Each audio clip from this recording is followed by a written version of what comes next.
Hello friends, welcome to my YouTube channel GK quiz में आप सभी का बहुत बहुत स्वागत है। एक बार फिर मैं आपके सामने उपस्थित हूँ भारत की स्थिति व विस्तार को लेकर, जो कि आपके एग्जाम के दृष्टिकोण से काफ़ी अति महत्वपूर्ण टॉपिक है ना। यहाँ से आपके प्रश्न में, आपके एग्जाम में 2 या 3 प्रश्न हमेशा पूछे जाते हैं फ्रेंड्स। तो याद रखिएगा, पूरे डिटेल वाइज मैं कवर करने वाला हूँ इस वीडियो में, और पूरे ट्रिक के साथ। याद रखिएगा, पूरे ट्रिक ही आपको मैं समझाने वाला हूँ। तो चलिए देरी न करते हुए वीडियो की शुरुआत करते हैं। लेकिन उसके पहले फ्रेंड्स, अंत में अगर वीडियो की क्वालिटी और कंटेंट अच्छा लगा तो चैनल को सब्सक्राइब करते हुए बेल आइकन दबाना मत भूलिएगा, ताकि जो भी मैं वीडियो अपलोड करूं उसका नोटिफिकेशन आपके पास पहुंच सके। तो चलिए शुरू करते हैं। पहले हम शुरुआत करते हैं भारत के भूगोल में सामान्य परिचय से। तो याद रखिएगा, अगर मैं सामान्य परिचय की बात करूं तो भारत का कुल क्षेत्रफल कितना है। तो भारत का जो कुल क्षेत्रफल है ना फ्रेंड्स, वो है 32,87,263 वर्ग किलोमीटर। ठीक है ना। अच्छा, अगर मैं बात करूं कि 32,87,263 वर्ग किलोमीटर का आप याद कैसे करेंगे, तो आप चाहे मोबाइल नंबर की तरह याद कर सकते हो कि 32,87,263, इस तरह भी आप याद कर सकते हो। ठीक है, तो इस तरह से आप याद कर सकते हो। अच्छा, अगर मैं बात करूं कि कुल क्षेत्रफल अगर 32,87,263 वर्ग किलोमीटर है, तो जो आपके स्थल खंड है ना, पूरे विश्व के स्थल खंड का कितना प्रतिशत भारत का क्षेत्रफल है, तो वो है फ्रेंड्स 2.43%। याद रखिएगा, पूरे विश्व के स्थल खंड का भारत जो है 2.43% पर विस्तृत है। इसके अलावा अगर जल को भी मिला लिया जाए, तो जल को मिलाने के बाद भारत की जो स्थिति हो जाती है वो हो जाती है 0.57% पूरे विश्व में। तो ये भी आपको याद रखने हैं, ठीक है ना, क्योंकि यहाँ से भी आपके एग्जाम में प्रश्न पूछ लिया जाता है कि भारत का कुल क्षेत्रफल विश्व के क्षेत्रफल का कितना प्रतिशत है। तो आपको कहीं कहीं 2.4 मिल जाएगा, कहीं कहीं 2.43 मिल जाएगा, तो आप इसको याद रखते रहिएगा। लेकिन जब जलीय सीमा को भी शामिल कर दिया जाएगा तो 0.57% हो जाएगा भारत का कुल क्षेत्रफल। ठीक है ना। अच्छा, अगर मैं क्षेत्रफल की बात करूं तो क्षेत्रफल के आधार पर भारत जो है ना, विश्व का 7वां स्थान रखता है। यानी विश्व में क्षेत्रफल की दृष्टि से भारत का सॉरी 7वां स्थान है। कौन कौन से है, तो अगर मैं बात करूं पहले स्थान पे कौन है, तो पहले पे रूस है, दूसरे पे कनाडा आ जाएगा, तीसरे पे चीन, चौथे पे अमेरिका, पांचवें पे ब्राजील, छठे पे ऑस्ट्रेलिया, जबकि 7वें नंबर पे हमारा प्यारा भारत देश आ जाता है। ठीक है ना। अच्छा, इसको आप कैसे याद करेंगे, तो मैंने एक ट्रिक बनाई है आपके लिए। ट्रिक का नाम है रुक चीन अब आ भारत। क्या है, रुक चीन अब आ भारत। देखिए, रूस से क्या हो जाएगा, रूस, क से हो जाएगा कनाडा, चीन से हो जाएगा चीन, अ से हो जाएगा अमेरिका, ठीक है ना, ब से हो जाएगा ब्राजील, आ से हो जाएगा ऑस्ट्रेलिया, और आपका भारत। तो ये जो है ना, ये क्षेत्रफल की दृष्टि से जो है, क्षेत्रफल की दृष्टि से सबसे बड़े देश हैं 7। सबसे बड़ा देश क्षेत्रफल की दृष्टि से रूस है, दूसरा सबसे बड़ा देश कनाडा है, तीसरा चाइना है, चौथा अमेरिका, पांचवां ब्राजील, छठा ऑस्ट्रेलिया, और सातवां हमारा प्यारा भारत देश है। तो ये भी आपको याद रखना है। इसके अलावा अगर मैं जनसंख्या की बात करूं तो जनसंख्या की दृष्टि से भारत का विश्व में कौन सा स्थान है, तो दूसरा स्थान है ना। ये 2011 की जनगणना के अनुसार विश्व में जनसंख्या की दृष्टि से भारत का दूसरा स्थान है। वहीं अभी हाल ही में फ्रेंड्स ना, यूएन की रिपोर्ट आई थी, और इस यूएन की रिपोर्ट में ये बताया गया है कि भारत की जो जनसंख्या है ना, वह चाइना को पछाड़ करके विश्व की नंबर 1 जनसंख्या हो गई है भारत के अंदर। ठीक है ना। लगभग 142 करोड़ के आसपास भारत की जनसंख्या वर्तमान में हो चुकी है, जो कि विश्व में प्रथम स्थान रखता है भारत जनसंख्या के दृष्टिकोण से। तो ये भी आपको याद रखना। अभी ये यूएन की रिपोर्ट है, जब 2031 की जनगणना होगी तो उसमें आपको एग्जैक्ट पता चल जाएगा कि आखिर विश्व की जनसंख्या में सबसे ज़्यादा कहाँ की जनसंख्या है। ठीक है ना। तो उम्मीद करते हैं इतनी चीज़ें आप अच्छी तरह से समझ पाए होंगे। आगे बढ़ते हैं फ्रेंड्स, टॉपिक को आगे बढ़ाते हैं। अब बात कर लेते हैं भारत के विस्तार की। अगर मैं भारत के विस्तार की बात करूं तो याद रखिएगा, भारत की जो उत्तर से दक्षिण की लंबाई है, भारत की उत्तर से दक्षिण की लंबाई 3,214 किलोमीटर है। कितनी है, 3,214 किलोमीटर। अब देखिए, ये है फ्रेंड्स आपका उत्तर, यहाँ उत्तर है और यहाँ आपका दक्षिण है, जबकि इधर होता है फ्रेंड्स पूर्व और इधर आपका होता है पश्चिम। ठीक है ना। तो उत्तर से दक्षिण की जो लंबाई है ना, वो कितनी है, 3,214 किलोमीटर है। ये भी आपको याद रखना है। वहीं पूर्व से पश्चिम की लंबाई की मैं बात करूं तो कितनी है, तो 2,933 किलोमीटर पूर्व से पश्चिम की लंबाई है भारत की। ये भी आपको याद रखना है। साथ ही साथ एक प्रश्न और आपको याद रखना है कि भारत का आकार कैसा है, क्योंकि ये भी आपके एग्जाम में प्रश्न पूछा जाता है। तो जो भारत का आकार है ना फ्रेंड्स, तो इस तरह से अगर आप मैच करेंगे तो देखिए कुछ इस टाइप का आपको आकार भारत का बन रहा है। तो इस तरह कह सकते हैं कि भारत का जो आकार है ना, वो चतुष्कोणीय है। कैसा आकार है, तो भारत का आकार चतुष्कोणीय है। तो ये भी आपको याद रखना है, क्योंकि यहाँ से भी आपके एग्जाम में प्रश्न बन जाते हैं। अच्छा, वहीं भारत की बात करें तो पूरे भारत में 43% भाग पर मैदान है, और 29.3% भाग पर पर्वत और पहाड़ियां हैं, जबकि 27.7% भाग पर पठार स्थित है भारत के अंदर। ठीक है ना। आप ये जो छोटा सा मैप आपको मैं दिखा रहा हूं, इसमें आप देख सकते हैं पर्वत और पहाड़ को किससे दर्शाया गया है, तो हरे कलर से दर्शाया गया है, जबकि हल्के पीले कलर से आपको दर्शाया गया है पठार को। आप मैदानी भाग को, आपको नजर आ रहा होगा ये जो कलर है ना ग्रे कलर का, उसको मैदानी भाग को दर्शाया गया। तो ये भी आपको याद रखना है। ठीक है ना। तो 43% पे भाग पे क्या है, मैदानी भाग है भारत का, जबकि 29.3% भाग पर्वतीय भाग है और 27.7% भाग पठारी भाग है। तो ये भी आपको याद रखना है। आगे बढ़ते हैं। अगर मैं बात करूं फ्रेंड्स, याद रखिएगा भारत का जो क्षेत्रफल है संपूर्ण विश्व के क्षेत्रफल का कितना है, इसको मैंने अभी पीछे बताया। तो 2.42% या कह सकते हैं जो 2.43% भी हम इसको कह सकते हैं। ठीक है ना। वहीं जनसंख्या की बात करें तो जनसंख्या की, पूरे विश्व की जनसंख्या का कितनी % जनसंख्या भारत में निवास करती है, तो वह 17.5% जो जनसंख्या है ना पूरे विश्व की जनसंख्या की भारत में निवास करती है, 17.5। अच्छा, भारत में कुल कितने केंद्र शासित प्रदेश हैं और कितने राज्य हैं, तो भारत में कुल 28 राज्य और 8 केंद्र शासित प्रदेश हैं, ये भी आपको याद रखना है। साथ ही साथ इन 28 राज्यों में ना जो आपके पूर्वी राज्य है ना, जिसे 7 सिस्टर्स के नाम से जाना जाता है, ये भी आपको पूछ लिया जाता है कि निम्न में से कौन सा राज्य 7 सिस्टर्स का हिस्सा नहीं है, तो ये भी आपको याद रखना है। अगर प्रश्न पूछ लिया कि निम्न में से कौन सा पूर्वी राज्य 7 बहनों का हिस्सा नहीं है, तो आप क्या बताएंगे, तो आपको ये जानकारी होनी चाहिए। तो ये आप जो लोकेशन देख रहे हैं ना, यहाँ के जो जितने भी राज्य हैं वो सब के सब 7 सिस्टर्स में आते हैं। मैप में आपको नजर आ रहा होगा, ये आपका अरुणाचल प्रदेश एक हो गया, दूसरा असम हो गया, तीसरा मेघालय, चौथा नागालैंड, मणिपुर, त्रिपुरा और मिजोरम। ये जो है ना फ्रेंड्स, ये 7 सिस्टर्स की श्रेणी में आते हैं। तो यहाँ से आपके एग्जाम में प्रश्न पूछा जाता है। अच्छा, इन 7 सिस्टर्स को आप याद कैसे करेंगे, इसके लिए मैंने एक ट्रिक बनाया है, ATM आना मम्मी। क्या है ATM आना मम्मी, तो देखिए A से हो जाएगा अरुणाचल प्रदेश, T से हो जाएगा याद रखिएगा त्रिपुरा, यम से हो जाएगा मेघालय, आ से हो जाएगा आसाम, ना से हो जाएगा नागालैंड और म से हो जाएगा याद रखिएगा म से हो जाएगा आपका मिजोरम। तो ये भी आपको मिजोरम और मणिपुर, ये भी आपको याद रखना है। ठीक है ना। ATM आना मम्मी, इससे आप भारत के 7 सिस्टर्स राज्यों को याद कर सकते हैं, क्योंकि प्रश्न बनता है कि निम्न में से कौन सा पूर्वी राज्य 7 बहनों का हिस्सा नहीं है, तो ये भी आपको याद रखना है। तो इस प्रश्न में आप देख सकते हैं कि सिक्किम जो है ना, ये इसका हिस्सा नहीं है, बार बार पूछ लिया जाता है, क्योंकि सिक्किम का लोकेशन यहाँ है, ये आपका यहाँ सिक्किम है ना, जबकि 7 सिस्टर्स के राज्य में सिक्किम नहीं आता है। तो ये भी आपको याद रखना है। वहीं आगे बढ़ते हैं फ्रेंड्स, याद रखिएगा भारतीय उपमहाद्वीप जो है ना एक विशाल भूखंड का भाग था, जिसे गोंडवाना लैंड कहा जाता है।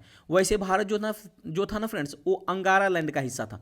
इसको 2 भागों में बांट दिया गया था। तो पहले भारत की अवस्थिति कुछ इस तरह की, लेकिन धीरे धीरे भारत की अवस्थिति ऊपर की तरफ जाने लगी। तो गोंडवाना लैंड से भारत किसका हिस्सा बन गया, तो अंगारा लैंड का हिस्सा बन गया ना।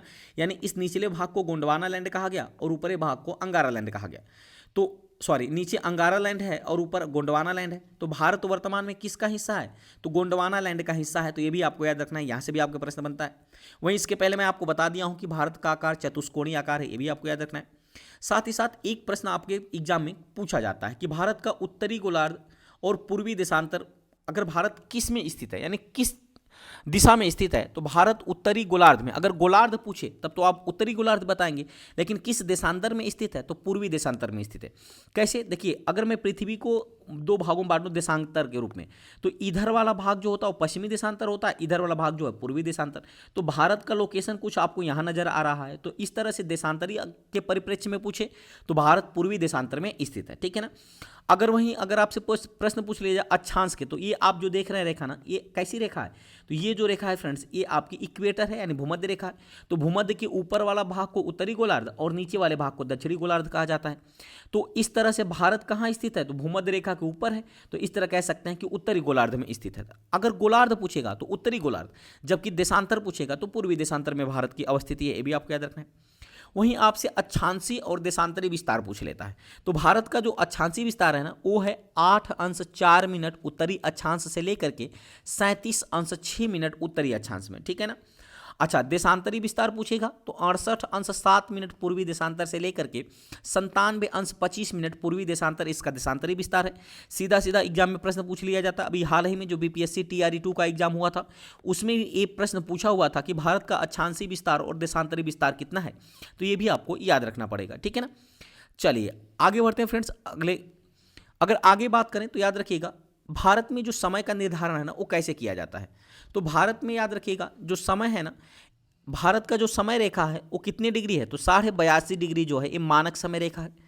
अगर इस मानक समय रेखा की बात करूं तो ये आपको नजर आ रही है मानक समय रेखा, ठीक है ना।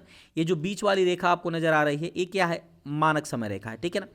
अच्छा, अगर मानक समय रेखा से मैं विश्व में इधर के साइड जाऊंगा तो जो समय है ना वो प्लस होगा, यानी पूर्वी देशांतर की तरफ बढ़ने पे समय प्लस होगा और पश्चिमी देशांतर की तरफ बढ़ने पे समय क्या होगा, माइनस होगा। तो ये जो 0 डिग्री है ना ये मानक समय रेखा है। 0 डिग्री क्या है, ये ग्रीनविच मीन टाइम है, यानी ग्रीनविच यानी जीएमटी है। और इस जीएमटी रेखा से अगर पूर्व की तरफ बढ़ते हैं तो जो समय होगा ना वो प्लस होगा, और जब पश्चिम की तरफ बढ़ेंगे तो समय क्या होगा, माइनस होगा। याद रखिएगा प्रत्येक 1 अंश देशांतर पे कितने मिनट का समय होता है, 4 मिनट का होता है, यानी 1 अंश देशांतर बराबर 4 मिनट। तो 15 अंश देशांतर बराबर कितना हो जाएगा, 60 मिनट, यानी कह सकते हैं 1 घंटा। तो इस तरह आप कह सकते हैं कि प्रत्येक 15 देशांतर पूर्व में जाने पर 1 घंटा समय बढ़ जाता है ग्रीनविच मीन्स के समय से। वहीं 15 अंश पश्चिमी देशांतर जाने में 1 घंटा का समय आपका माइनस हो जाता है। तो ये भी आपको याद रखना है। अच्छा, भारत की अवस्थिति की मैं बात करूं तो भारत जो है ना वो 82 सही 1/2 अंश पे स्थित है। अगर मैं इसको फ्रेंड्स बदलूं ना तो याद रखिएगा 1 मिनट बराबर कितना होता है, तो 1 अंश बराबर 4 मिनट होता है। तो 82 82.5 में अगर मैं 4 का गुणा करूंगा तो कुल आ जाएगा 330 मिनट। तो 330 मिनट का मतलब क्या होता है, 330 मिनट का मतलब होता है 5 घंटा 30 मिनट। क्या होता है, 5 घंटा 30 मिनट होता है। तो इस प्रकार जो भारत का समय है ना वो किधर है, तो भारत पूर्वी देशांतर में, ये आपको पता है। लेकिन भारत जो है किस मानक रेखा पे स्थित है, किस समय रेखा पे, तो 82.5 डिग्री पे स्थित है। इसलिए भारत का जो समय होगा ना वो जीएमटी से 5.5 घंटा अधिक होता है। तो ये भी आपको याद रखना है। यानी अगर जीएमटी पे मान लीजिए रात्रि के 12 बज रहे हो तो भारत में उस समय कितने बजेंगे, तो 5:30 सुबह हो रहा होगा। तो ये भी आपको याद रखना पड़ेगा। तो ये भी आपको याद रखना है, ठीक है ना। उम्मीद करते हैं फ्रेंड्स इतना आपको अच्छी तरह से समझ में आया होगा, ठीक है। चलिए अगर आगे मैं बात करूं फ्रेंड्स तो याद रखिएगा भारत का जो मानक समय रेखा है ना ये प्रयागराज के समीप जो है फ्रेंड्स है ना वो क्या है, मिर्जापुर। प्रयागराज के समीप मिर्जापुर के नैनी से लिया गया है भारत का मानक समय रेखा, जो कि कितना है, 82.5 डिग्री है। ये भी आपको याद रखना है। कभी कभी आपसे प्रश्न पूछ लेता है कि भारत का जो मानक समय रेखा है ना वो किन किन राज्यों से होकर गुजरता है, तो ये भी आपको याद रखना है। तो इसके लिए मैंने आपको ट्रिक बनाई है। इसके पहले आपको जान लेना जरूरी है कि भारत की जो मानक समय रेखा है ना वो कितने राज्यों से गुजरती है। तो वो फ्रेंड्स 5 राज्यों से होकर गुजरती है, ठीक है ना। वो कौन कौन से राज्य हैं पहले मैप पर देख लेते हैं। तो एक आपका उत्तर प्रदेश है, दूसरा है मध्य प्रदेश, तीसरा है छत्तीसगढ़, चौथा है उड़ीसा और 5वां है आंध्र प्रदेश। यानी जो 82.5 डिग्री पूर्वी देशांतर रेखा है ना ये भारत के 5 राज्यों से होकर गुजरती है। वो कौन कौन से हैं, तो उत्तर प्रदेश, मध्य प्रदेश, छत्तीसगढ़, उड़ीसा और आंध्र प्रदेश। अच्छा, आप इसको याद कैसे रखेंगे, इसके लिए मैंने एक ट्रिक बनाई है। उमा एसी चलाते उड़ गई, उमा एसी चलते उड़ गई। तो देखिए ऊ से क्या हो जाएगा फ्रेंड्स, उत्तर प्रदेश। माँ से क्या हो जाएगा, तो मध्य प्रदेश हो जाएगा। ए से हो जाएगा आंध्र प्रदेश। सी से हो जाएगा, याद रखिएगा, छत्तीसगढ़, ठीक है ना। तो इस तरह से आप रिलेट करके याद कर सकते हैं। इस ट्रिक से आप इन 5 राज्यों को याद कर सकते हैं जहां से भारत की मानक समय रेखा गुजरती है, ठीक है ना। हालांकि फ्रेंड्स कुछ विद्वानों का मत है ना कि 2 समय जोन मानना चाहिए भारत को, क्योंकि भारत के पूर्वी राज्य और पश्चिमी राज्यों के बीच में ना 2 घंटे का अंतर होता है। यानी जो पूर्वी राज्य का मतलब ये गुजरात हो गया, पूर्वी राज्य का मतलब फ्रेंड्स क्या हो गया, ये गुजरात हुआ। जबकि पश्चिमी राज्य का मतलब क्या हो गया, सॉरी, पूर्वी राज्य का मतलब हो गया अरुणाचल प्रदेश और पश्चिमी राज्य का मतलब गुजरात हो गया। तो इन दोनों के समय में 2 घंटा का अंतर होता है। इसलिए कुछ विद्वानों का मानना है कि भारत को 2 समय जोन मानना चाहिए, ठीक है ना। तो ये भी आपको याद रखना है। आगे बढ़ते हैं फ्रेंड्स, सीरीज को आगे बढ़ाते हैं। अब मैं बात कर लेते हैं भारत के समदूरस्थ पॉइंट की, क्योंकि इनसे भी आपके एग्जाम में प्रश्न पूछा जाता है, ठीक है ना। तो भारत का सबसे दक्षिणतम बिंदु अगर आपसे पूछ लिया जाए, तो भारत का सबसे दक्षिणतम बिंदु अगर पूछ लिया जाए, मुख्य भूमि का दक्षिणतम बिंदु, तो वो है फ्रेंड्स कन्याकुमारी। याद रखिएगा मुख्य भूमि का सबसे दक्षिणतम बिंदु क्या है, कन्याकुमारी। ये कहाँ स्थित है, तो तमिलनाडु के अंदर स्थित है, ये आप बताएंगे। जिसका लोकेशन है 8 अंश 4 मिनट। क्या है फ्रेंड्स, 8 अंश 4 मिनट इसका लोकेशन है। अच्छा, वहीं अगर आपसे प्रश्न पूछ ले कि मुख्य भूमि का दक्षिणतम बिंदु कौन सा है, तो कन्याकुमारी है। और मुख्य भूमि का उत्तरतम बिंदु क्या है, तो वो कहलाता है इंदिरा कौल। क्या कहलाता है, इंदिरा कौल कहलाता है। ये भी आपको याद रखना पड़ेगा, ठीक है ना। अच्छा, इसके अलावा अगर आपसे प्रश्न पूछ लिया जाए कि मुख्य भूमि का सबसे पूर्वोत्तम बिंदु कौन सा है, तो सबसे पूर्वोत्तम बिंदु हो जाएगा आपका अरुणाचल प्रदेश में स्थित बलागू या किबूथू कह सकते हैं, बलागू या किबूथू, यहाँ से भी प्रश्न बनता है। इसके अलावा अगर आपसे प्रश्न पूछ लेगा कि भारत का सबसे पश्चिमतम बिंदु कौन सा है, तो वो गुजरात में स्थित है, जिसे सर क्रीक या कह सकते हैं गुहार मोती या गुहार मोती के नाम से जाना जाता है। तो ये भी आपको याद रखना पड़ेगा, ठीक है ना। इसके अलावा अगर आपसे केवल भारत का सबसे दक्षिणतम बिंदु पूछ लेगा ना, मुख्य भूमि नहीं लगाएगा, केवल पूछेगा कि भारत का सबसे दक्षिणतम बिंदु कौन सा है, तो वो है फ्रेंड्स इंदिरा पॉइंट। कौन सा है? इंदिरा पॉइंट, जिसका लोकेशन है 6°4'। क्या है? 6°4'। और इसी इंदिरा पॉइंट को अन्य नामों से भी जाना जाता है, पारेसन पॉइंट, लाहीचिंग पॉइंट, पिग्मेलियन पॉइंट, यानी इन नामों से भी, या ग्रेट निकोबार के पॉइंट, ग्रेट निकोबार में स्थित है इंदिरा पॉइंट। तो ये भी आपको याद रखना है। तो कभी कभी आपसे एग्जाम में प्रश्न पूछ लेता है, खासकर बीपीएससी में एग्जाम में पूछा जाता है कि निम्न में से एक से अधिक वाला आपको फंसाता है ना, तो ये आपके लिए काफ़ी इंपॉर्टेंट हो जाता है कि पारेसन पॉइंट, लाहीचिंग और पिग्मेलियन तथा जो है इंदिरा पॉइंट, ये किसका नाम है, तो भारत का सबसे दक्षिणतम बिंदु का नाम है। तो ये भी आपको याद रखना है। तो यहाँ से भी आपके प्रश्न बनते हैं, तो ये भी आपको याद रखना है। वहीं आगे बढ़ते हैं फ्रेंड्स, आगे बात कर लेते हैं भारत के पड़ोसी यानी सीमावर्ती या पड़ोसी देश की बात करें। तो याद रखिएगा, भारत के सीमावर्ती देशों की, अगर स्थलीय सीमावर्ती देशों की बात करें तो उनकी संख्या 7 है। कितनी है फ्रेंड्स? 7 ऐसे देश हैं जो भारत के स्थल के साथ सीमा लगाते हैं, और 11 अगर कुल भारत के पड़ोसी देश की बात करें, यानी स्थलीय और जलीय देश दोनों को मिला लिया जाए, तो कुल 11 है। कितने फ्रेंड्स? 11। 7 तो स्थलीय सीमा लगाते हैं, जबकि 4 जो है फ्रेंड्स जलीय सीमा भारत के साथ साझा करते हैं, जिसमें से एक श्रीलंका हो गया, दूसरा मालदीव हो गया, तीसरा आपका इंडोनेशिया हो गया, चौथा थाईलैंड हो गया। तो ये जो फ्रेंड्स है ना 4, ये जलीय सीमा भारत के साथ साझा करते हैं। अच्छा, कौन कौन सा जो है फ्रेंड्स ना स्थलीय सीमा साझा करता है, कौन कौन सा देश? तो याद रखिएगा, एक आपका पाकिस्तान है, दूसरा अफगानिस्तान, तीसरा चीन, चौथा नेपाल, पांचवां भूटान, छठा बांग्लादेश और सातवां म्यांमार है ना। अच्छा, पाकिस्तान की बात करें तो पाकिस्तान जो है वो भारत के साथ कितने किलोमीटर की सीमा साझा करता है, तो ये 3223 किलोमीटर, ठीक है ना, सॉरी 3323 किलोमीटर की सीमा साझा करता है पाकिस्तान भारत के साथ। वहीं अफगानिस्तान की बात करें तो अफगानिस्तान महज 106 किलोमीटर की सीमा साझा करता है भारत के साथ। चाइना जो है ना फ्रेंड्स, ये 3488 किलोमीटर की सीमा साझा करता है भारत के साथ। नेपाल जो है फ्रेंड्स, ये है 1751 किलोमीटर की सीमा साझा करता है भारत के साथ, जबकि भूटान 1643 किलोमीटर की सीमा साझा करता है। बांग्लादेश भारत का ऐसा पड़ोसी देश है जो कि सबसे ज़्यादा सीमा साझा करता है, वो है 4096.7 किलोमीटर की सीमा साझा करता है, ठीक है ना। म्यांमार की बात करें तो फ्रेंड्स याद रखिएगा, म्यांमार भारत के साथ, सॉरी यहाँ एक गलती हो गया, भूटान जो है ना वो 699 किलोमीटर की सीमा साझा करेगा, जबकि म्यांमार जो है 1643 किलोमीटर की सीमा साझा करता है। तो ये भी आपको याद रखना है, ठीक है ना। वहीं भारत के जलीय तथा स्थलीय दोनों की सीमा साझा करने वाले 3 राज्य हैं। एक तो बांग्लादेश है जो भारत के जलीय सीमा भी साझा करता है और स्थलीय सीमा भी साझा करता है। दूसरा म्यांमार है, ये भी जलीय सीमा साझा करता है और स्थलीय सीमा साझा करता है। और तीसरा पाकिस्तान, यानी पाकिस्तान का जलीय सीमा और स्थलीय सीमा दोनों भारत के साथ साझा करता है। तो ये भी आपको याद रखना है कि 3 ऐसे देश हैं पड़ोसी जो कि स्थलीय और जलीय दोनों सीमा साझा करते हैं। तो एक आपका बांग्लादेश, दूसरा म्यांमार और तीसरा पाकिस्तान हो जाता है। तो ये भी आपको याद रखना पड़ेगा। तो उम्मीद करते हैं फ्रेंड्स इतना टॉपिक आपको अच्छी तरह से समझ में आया होगा। वहीं आगे बढ़ते हैं तो याद रखिएगा, भारत के कुल 16 राज्य और 2 केंद्र शासित प्रदेश जो है ना, ये पड़ोसी देशों के साथ सीमा साझा करते हैं। अच्छा, बांग्लादेश की बात करें तो याद रखिएगा, बांग्लादेश को मैंने अभी बताया 4096.7 किलोमीटर की सीमा साझा करता है भारत के साथ, जो कि सबसे ज़्यादा सीमा साझा करता है। ये भारत के ना असम, मेघालय, मिजोरम, त्रिपुरा, पश्चिम बंगाल से सीमा साझा करता है, यानी इन राज्यों से। चीन जो है लद्दाख, सिक्किम, हिमाचल प्रदेश, अरुणाचल प्रदेश और उत्तराखंड से सीमा साझा करता है। पाकिस्तान जो है गुजरात, राजस्थान, पंजाब, जम्मू कश्मीर और लद्दाख से सीमा साझा करता है। वहीं नेपाल की बात करें तो उत्तर प्रदेश, बिहार, सिक्किम, उत्तराखंड और पश्चिम बंगाल से सीमा साझा करता है। जबकि म्यांमार जो है नागालैंड, मिजोरम, मणिपुर और अरुणाचल प्रदेश से सीमा साझा करता है। जबकि भूटान जो है सिक्किम, असम, अरुणाचल प्रदेश और पश्चिम बंगाल से सीमा साझा करता है। और अफगानिस्तान जो है ना फ्रेंड्स, ये भारत के साथ महज 106 किलोमीटर की सीमा साझा करता है, जो कि सबसे कम सीमा साझा करने वाला पड़ोसी देश है अफगानिस्तान, ठीक है ना। और यह मात्र एक राज्य से सीमा, यानी एक केंद्र शासित प्रदेश से सीमा साझा करता है, वो है लद्दाख केंद्र शासित प्रदेश। ये भी आपको याद रखना है। अच्छा, अगर आपको पड़ोसी देशों को याद रखना है फ्रेंड्स, तो उसके लिए एक ट्रिक है, बचपन में MBA। क्या है? बचपन में MBA, इससे आप याद कर सकते हैं पड़ोसी देश की।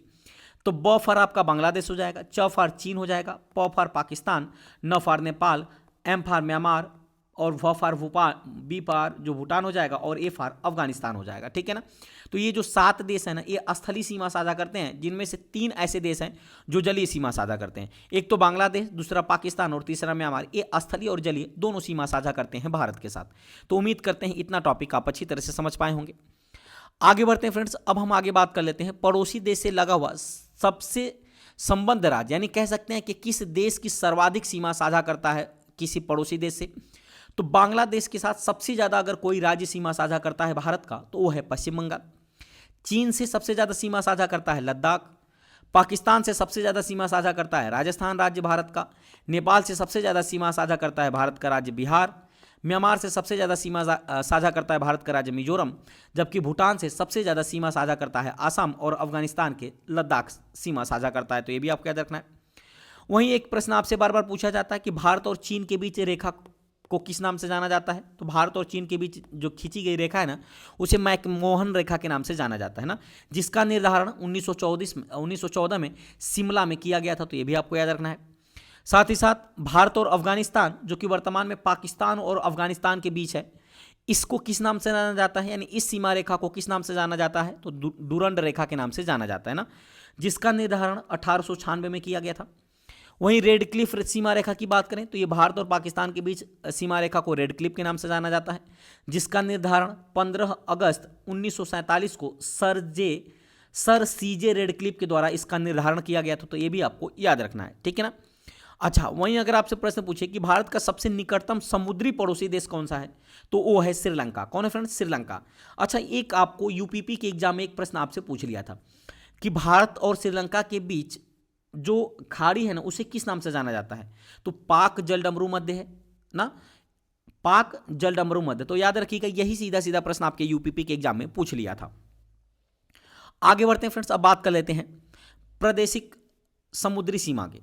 तो भारत जो है ना फ्रेंड्स, वो हिंद महासागर में सबसे लंबी तटरेखा वाला देश है, यानी हिंद महासागर में सबसे ज़्यादा अगर तटरेखा है तो भारत की है। दुनिया के सभी देशों को समुद्री अधिकार प्राप्त होता है, ये सबको पता है। 1982 में यूएनओ का एक बैठक हुआ था, और उस बैठक के अंतर्गत UNCOLOS के सदस्य देशों को 4 अधिकार प्रदान किए गए थे। कौन कौन सा? पहला कि देश की प्रादेशिक जल सीमा साझा किया गया था, दूसरा अविच्छिन्न मंडल या संलग्न क्षेत्र, तीसरा अनन्य या आर्थिक क्षेत्र, जबकि चौथा उच्च सागर क्षेत्र को निर्धारित किया गया था। अच्छा, देश की प्रादेशिक जल सीमा कहाँ से कहाँ तक होती है? तो आधार रेखा से। आपको ये नजर आ रहा होगा फ्रेंड्स, ये आधार रेखा है ना, ये आधार रेखा, ठीक है। इस आधार रेखा से याद रखिएगा, इस आधार रेखा से 12 नॉटिकल मील तक, इस आधार रेखा से 12 नॉटिकल मील तक किसी भी देश का जलीय सीमा पर पूर्ण अधिकार होगा। उसके अलावा अगर बात करें कि संलग्न क्षेत्र की या अविच्छिन्न क्षेत्र या अविच्छिन्न मंडल की, तो आधार रेखा से 12 + 12 यानी कुल 24 नॉटिकल मील तक राजकोषीय अधिकार होगा, या सीमा शुल्क अधिकार होगा, या प्रदूषण नियंत्रण से संबंधित अधिकार प्रदान किया गया है। इसके अलावा अनन्य क्षेत्र की बात करें तो ये भी याद रखिएगा, 12 नॉटिकल मील + 12 नॉटिकल मील और 176 नॉटिकल मील, यहाँ तक किसी भी देश को कौन कौन सा अधिकार प्रदान होता है। तो खनिज संपदा वाला अधिकार है, सागरीय जल शक्ति का अधिकार है, और सागरीय जीव आदि के सर्वेक्षण का अधिकार, तथा विदोहन और संरक्षण व वैज्ञानिक अनुसंधान तथा नए द्वीपों के निर्माण का अधिकार प्रदान किया जाता है। कितना? तो 12 + 12 + 76 जो है फ्रेंड्स नॉटिकल मील तक, यहाँ तक जो है ना ये अधिकार प्रदान किए गए हैं। वहीं भारत के अनन्य क्षेत्र की बात करें तो लगभग 2.20 मिलियन वर्ग किलोमीटर भारत का अनन्य क्षेत्र आता है। तो ये भी आपको याद रखना है, कभी कभी आपके एग्जाम में पूछ लिया जाता है। वहीं उच्च सागर क्षेत्र की बात करें तो 200 नॉटिकल मील के बाद जो का क्षेत्र होता है ना, वो सभी राष्ट्रों के अधिकार क्षेत्र होता है, यानी कोई भी राष्ट्र उसमें अनुसंधान कर सकता है, कोई भी राष्ट्र आकर के उसमें युद्धाभ्यास कर सकता है, या कोई भी राष्ट्र जो है वहां आकर के अपना खोज कर सकता है। तो इसके लिए यानी 200 नॉटिकल मील तक, किसी भी देश की प्रादेशिक सीमा के 200 नॉटिकल मील के बाद का जो क्षेत्र होता है ना, उस पर सभी राष्ट्रों का अधिकार होता है। तो ये भी आपको याद रखना पड़ेगा। चलिए आगे बढ़ते हैं फ्रेंड्स, अब बात कर लेते हैं भारत पे खींची गई रेखाओं की। तो याद रखिएगा, भारत के बीचों बीच जो रेखा गुजरती है ना फ्रेंड्स, उसको कहा जाता है कर्क रेखा। कौन सी रेखा? कर्क रेखा जो है ना, ये भारत के बीचों बीच होकर गुजरती है। भूमध्य रेखा की बात करें तो भूमध्य रेखा भी जो है फ्रेंड्स, और मकर रेखा, तो इनका लोकेशन आपको याद रखना है। 23.5 डिग्री उत्तरी अक्षांश कौन सा होता है? कर्क रेखा होता है। 23.5 दक्षिणी अक्षांश क्या होता है, मकर रेखा होता है, क्योंकि यहां से भी आपके प्रश्न पूछ लिया जाता है। कर्क रेखा अगर ऐसे पूछ लेगा, कर्क रेखा है तो 23.5 पर आपको साउथ दे देगा, नॉर्थ दे देगा, तो आपको पहचानना है कि नॉर्थ दिया है कि साउथ दिया, तो साउथ देगा तो वो मकर रेखा होगी ना, जबकि नॉर्थ देगा तो वो क्या हो जाएगी फ्रेंड्स, वो हो जाएगी कर्क रेखा। तो ये भी आपको याद रखना है। यानी 0 अक्षांश को क्या कहा जाता है, विषुवत रेखा भी कहा जाता है, भूमध्य रेखा भी कहा जाता है। और आपको ये एक प्रश्न याद रखना है कि जो कर्क रेखा, भूमध्य रेखा और मकर रेखा है, ये तीनों ऐसी रेखा है ना फ्रेंड्स, जो कि अफ्रीका महादेश से होकर गुजरती है ना। तो अफ्रीका महादेश या कह सकते हैं अफ्रीका महाद्वीप से तीनों रेखाएं गुजरती हैं, कर्क, भूमध्य और मकर रेखा, ये तीनों काल्पनिक रेखाएं। तो यहां से भी आपके एग्जाम में प्रश्न बनता है, तो ये भी आपको याद रखना है। वहीं आगे बढ़ते हैं, बात करते हैं फ्रेंड्स कि कर्क रेखा भारत के 8 राज्यों से होकर गुजरती है। हालांकि भारत के बीचों बीच से कौन सी रेखा गुजरती है, तो उसका नाम कर्क रेखा है, और भारत के 8 राज्यों से होकर गुजरती है। तो इसके लिए एक ट्रिक है जिसको आप याद कर सकते हैं। पहले मैप पे आप देख लेते हैं कि किन किन राज्यों से होकर गुजरती है। तो याद रखिएगा, एक तो राजस्थान से होकर गुजरती है, दूसरा गुजरात है, तीसरा मध्य प्रदेश है, चौथा झारखंड, पांचवा छत्तीसगढ़, और उसके बाद पश्चिम बंगाल की बात करें, त्रिपुरा की बात करें और मिजोरम की बात करें, तो ये 8 राज्य ऐसे हैं ना जहां से कर्क रेखा होकर गुजरती है। ठीक है ना। यहां से आप याद कर सकते हैं, एक ट्रिक है, मित्र पर गमछा झाड़। क्या है, मित्र पर गमछा झाड़। इस ट्रिक से भी आप इसको याद कर सकते हैं। मी फार हो जाएगा फ्रेंड्स, याद रखिएगा मिजोरम, त्र फार हो जाएगा त्रिपुरा, ठीक है ना। अब प फार हो जाएगा, याद रखिएगा पश्चिम बंगाल, और र फार हो जाएगा राजस्थान, ग फार हो जाएगा गुजरात, ठीक है ना। अब म फार हो जाएगा मध्य प्रदेश, और छा फार हो जाएगा छत्तीसगढ़। तो इस तरह से आप इन 8 देशों को, यानी सॉरी इन 8 राज्यों को जो कर्क रेखा से होकर गुजरते हैं, इनको आप याद कर सकते हैं। तो यहां से भी आपके एग्जाम में प्रश्न बनता है, ठीक है ना। वहीं भूमध्य रेखा की बात करें तो भूमध्य रेखा से 800, याद रखिएगा 876 किमी दूर से गुजरती है कर्क रेखा ना। ये जो कर्क रेखा है ना, ये भूमध्य सागर से कितने किलोमीटर की दूरी से गुजरती है, तो ये भूमध्य सागर से 876 किमी की दूरी से गुजरती है कर्क रेखा। ये भी आपको याद रखना पड़ेगा, ठीक है ना। यानी ये जो भूमध्य रेखा है ना, यहां से यहां तक की दूरी कितनी है, तो 876 किलोमीटर की दूरी है। वहीं आगे बढ़ते हैं फ्रेंड्स, बात करते हैं भारत की स्थलीय सीमा की लंबाई। तो याद रखिएगा, भारत के स्थलीय सीमा की लंबाई होती है 15,200 किलोमीटर। वहीं कुल तटीय भाग की लंबाई पूछ लिया जाए तो 7,516.6 किलोमीटर है कुल तटीय भाग की लंबाई, ठीक है ना। जिसमें मुख्य भूमि के तटीय भाग की लंबाई 6100 है। अगर कुल तटीय भाग की लंबाई पूछेगा तब तो आप बताएंगे 7,516.6 किलोमीटर, लेकिन मुख्य भूमि के तटीय भाग की लंबाई पूछेगा तो 6,100 किलोमीटर आप बताएंगे। ये भी आपको याद रखना है, ठीक है ना।